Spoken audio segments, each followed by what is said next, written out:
যা পারেন মুক্ত হস্তে দান করে যাবেন, টাকা কোনোদিন বিফলে যাচ্ছ না। ২০০ বছরের পুরাতন মেলা শুক্লম্ব দিঘির মেলা গত ইংরেজি মাসের ১৪ তারিখে অনুষ্ঠিত হয়েছে। সেই মেলাতে হাজার হাজার লক্ষ লক্ষ মানুষের সমাগম হয়েছে।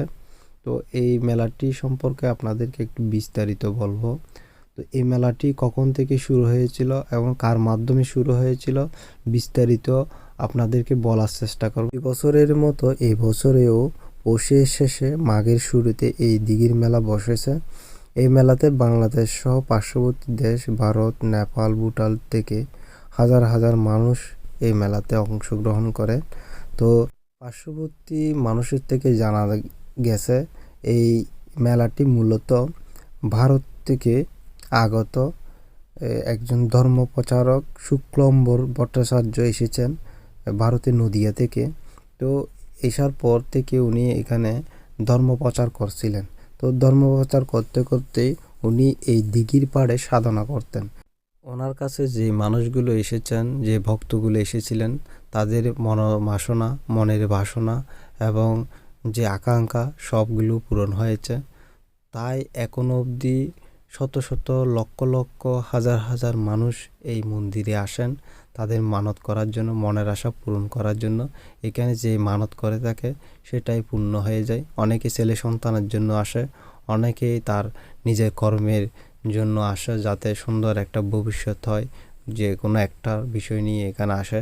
তো এখানে শত শত ছাগল বলি দেন এবং শত শত ছাগল ছেড়ে দেন এবং মানত করে, কবুতরও ছেড়ে দিয়ে থাকে এখানে। তো এখানে যে বড় একটা দিঘি দেখতেছেন, দিঘির চতুর্পাশে মেলা বসে। তো মেলাতে হাজার হাজার লক্ষ লক্ষ মানুষ এর সমাগম হয়ে থাকে।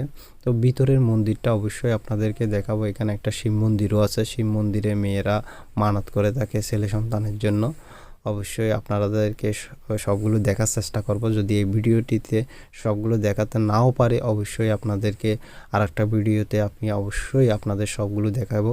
তো আমরা একটু মন্দিরে গিয়েছি। তো মন্দিরে যখন গিয়েছি আমি আর আমার ওয়াইফ একটু করে ভিডিও করে নিলাম যাতে স্মৃতিস্বরূপ এটা থেকে যায়। তো মন্দিরটা অনেক সুন্দর, আপনাদেরকে মন্দিরটা একটু ঘুরিয়ে দেখাবো, একটু দেখে নেবেন। মন্দিরটা অনেক সুন্দর। আপনারা যদি সময় পান অবশ্যই মন্দিরে চলে আসবেন। এখানে হাজার হাজার লক্ষ লক্ষ মানুষ আসে। তো আমরা একদম শেষ পর্যায়ে গিয়েছিলাম।